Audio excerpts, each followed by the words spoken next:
வந்தாரு, ஜட்ஜை பார்த்தாரு, என்னை பார்த்தாரு.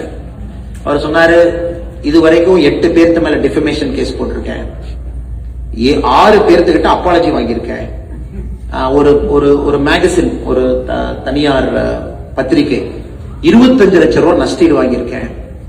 இது 8வது நாள். ஸோ டே 1 வாஸ் லைக், இது வரைக்கும் நான் போட்ட எந்த டிஃபமேஷன் கேஸும் நான் தோத்ததில்லை அப்படி. எனக்கு 82 வயசு ஆகுது. நான் ஒரு அரசியல் கட்சியில் 50 வருஷமா இருக்கேன். நான் அந்த அரசியல் கட்சியினுடைய பொருளாளராக 35-40 வருஷம் இருக்கேன். அப்படிதான் அவர் பேசினது. அது படிப்படியாக ஒரு ஹியரிங், 2 ஹியரிங், 3வது ஹியரிங், ஒரு காலகட்டத்தில் இல்ல நாமளே அவரை கிராஸ் பண்ணுவோம், அது கிராஸ் எக்ஸாமினேஷனாக அதை கத்துக்கிட்டு அதெல்லாம் செஞ்சு அதன் பிறகு அந்த மனிதரே கோர்ட்டுக்கு வந்து இந்த கேஸை நாங்க வாபஸ் வாங்குறோம் அப்படின்னு சொல்றாங்க. இதுல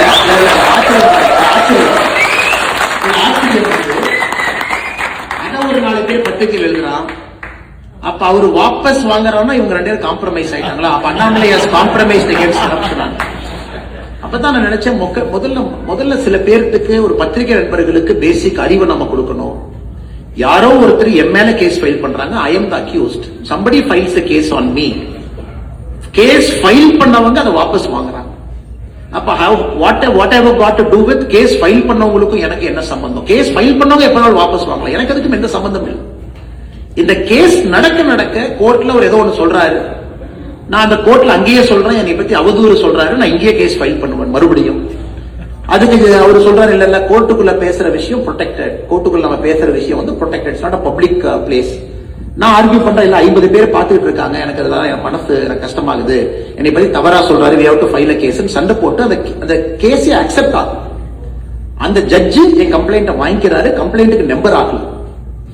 அப்ப அந்த ஆப்போசிட் தரப்பினுடைய வழக்கறிஞர் சொல்றாரு, இல்ல சுப்ரீம் கோர்ட்டுடைய ஜட்ஜ்மெண்ட் இருக்கு, கிராஸ் எக்ஸாமினேஷன் அப்ப பேசக்கூடிய விஷயத்துக்கு நீங்க எஃப்ஐஆர் நீங்க போட முடியாது. You cannot file a defamation inside the court. பப்ளிக்ல பேசினா தான் அது நம்பர் ஆகாம ஒரு கம்ப்ளைண்ட் இதே ஃபைல் இருக்கு.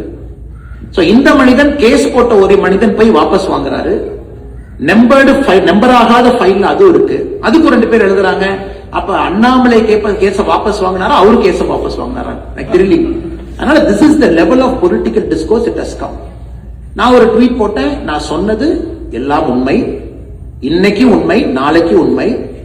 இதுவரைக்கும் நான் யாரை பத்தி என்ன பேசணும் தொடர்ந்து அதை பேசுவேன், அதுல எந்த மாற்று கருத்தும் இல்லை, அதை சந்திச்சுக்கலாம். இதுக்காக இந்த பாயிண்ட் நான் சொல்றேன் அப்படின்னாங்க, நான் கரப்ஷனுக்காக personally I paid a price. சண்டை, சச்சரவு, கேஸ், லூசுக்கு ஏறுறது இறங்குறது, இந்த வேலைக்கெல்லாம் தமிழ்நாட்டில் கரப்ஷன் கட்டுக்குள்ள வருது அப்படிங்கிறதுங்க ஒரு நாகரிக குடிமகனாக வெரி வெரி ஹாப்பி. ஃபைனலி ஏதோ ஒரு இடத்துல யாரோ ஆரம்பிச்சிருக்கிறாங்க. அடுத்தது ஒரு பொலிட்டிக்கல் டிசிப்ளின், அதாவது எந்த ஒரு அரசு வந்தாலும் கூட ஒரு வருட காலம், நீங்களே புதுசா ஒரு கம்பெனிக்கு போறீங்க, you go to a new company, you take up a new role, we got to give you some time to settle in that role, maybe 6 months, maybe 1 year, you understand, you do your best. அப்ப சுத்தி இருக்கவங்க எல்லாம் என்ன பண்ணணும்னா, how can I make you a better person தான் யோசிக்கணும். இப்ப நீங்க சாஃப்ட்வேர் இன்ஜினியரா அமேசான்ல போய் உட்கார்றாரு, பிளிப்கார்ட்ல இருந்து வர்றாருனாங்க, சுத்தி இருக்கிறவங்க என்ன யோசிக்கணும், how can I equip him to perform better.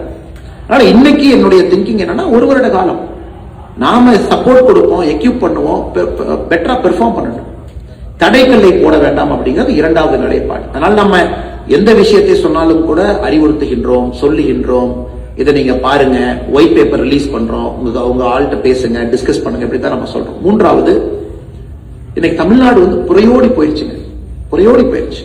நான் ஏற்கனவே சொன்னேன், இங்கிலாந்து பாலிடிக்ஸ் மாதிரி இவ்வளவு கேப் இருக்கு, வரவுக்கும் செலவுக்கும் சம்பந்தமே இல்லை. somebody is sitting in that governance. மாத்துறது அவ்வளவு ஈஸி கிடையாது. அதனால இன்னைக்கு very hopeful start. let us wait, let us be patient. 1 year is the minimum time a political party or a government needs new government. அதுல பாதி பேர் வந்தக்கூடிய அமைச்சர்கள்லாம் அவங்க இதுவரை கவுன்சிலரா கூட இருந்தது, இன்னைக்கு அமைச்சர்களா இருக்காங்க. பாவம், அவங்களுக்கு அந்த ஸ்பேஸ் கொடுக்காம எப்படி அவங்க பெர்ஃபார்ம் பண்ணுவாங்க? and somebody is a minister, you got to give him space. டே 1 பண்ண எப்படி அவங்க பண்ணுவாங்க? அவங்களுக்கு ஃபைல் நோட்டிங் என்ன, லெஃப்ட் என்ன, ரைட் என்ன, இன்கமிங் என்ன, அவுட் கோயிங் என்ன, செக்ரட்டரி லெவல் மீட்டிங் என்ன செய்யணும்னு அவங்களுக்கு தெரியறக்கே 6 மாசம் ஆகும். அதனால இன்னைக்கு அந்த நேரம் நாம் எல்லோரும் கொடுக்கணும். டிவிகே கவர்மெண்ட் தமிழ்நாட்டுக்கு நல்லது பண்றாங்கன்னா முதல் நாளா நம்ம எப்பவுமே வரவேற்க போறோம். கரப்ஷனை யார் கட்டுப்படுத்துறாங்களோ நம்ம வரவேற்க போறோம். ஆனா நீங்க கேட்ட கேள்விக்கு தான் என்னுடைய நிலைப்பாடு. அதனாலதான் நிறைய பேர் கேட்கறாங்க, ஆனா டெய்லி பிரஸ் பாருங்க. டெய்லி பிரஸ் பார்த்து என்ன மேடம் பண்றது? இன்னைக்கு பிரஸ் பார்த்து என்ன கேட்கலாம், உங்க வீட்டு நல்லா இருக்காங்களான்னு கேட்கலாம். ஜேர்னலிஸ்ட் உங்களை பார்த்து ஆனா உங்க வீட்டு நல்லா இருக்காங்களான்னு கேட்கலாம். இது ரெண்டை தவிர நீங்க என்ன கேட்க முடியும்? நான் ஏற்கனவே சொல்லிட்டேன், அரசுக்கு நேரம் கொடுக்கணும். என்ன நீங்க பேசுறீங்க? உங்களுக்கு உங்கள்ட்ட கேட்க நிறைய இருக்கும்னா, ஏன்னா திரும்ப இந்த சர்க்கஸ்குள்ள போகக்கூடாது அப்படிங்கறது அந்த நிலைப்பாடு. நீங்க விஜய் பத்தி என்ன நினைக்கிறீங்க? அண்ணா அதை ஒரு வருஷம் விடுங்க. இல்ல அவர் டெல்லி போயிட்டதை பத்தி என்ன நினைக்கிறீங்களா? அப்பதான் போயிட்டு வந்தாரு, கொஞ்சம் விடுங்க. இந்த மினிஸ்டரை பத்தி சொன்ன பத்தி கருத்து என்ன? திரும்ப இதுக்குள்ளேயே நீங்க மாட்டும் பொழுது எப்படி ஒரு புதிய அரசியல் நீங்க செய்ய போறீங்க? How will you do a new politics? இதுல இருந்து வெளியே வர வேண்டும் என்று முயற்சி செய்கின்றோம். இதை செய்யணும். அதனால கண்டிப்பா அதை நோக்கி செய்வோம். 2 கால் 4 கால் நிற்போம். நிறைய தலைவர்களை உருவாக்குவோம். அதனால நம்பிக்கையோடு வந்திருக்கக்கூடிய எல்லா பெரியவர்களுக்கும் ஒரு பெரிய நன்றியை இந்த நேரத்தில் தெரிவிச்சுக்கிட்டு ஒரு பெரிய லாங் வீக்கெண்ட்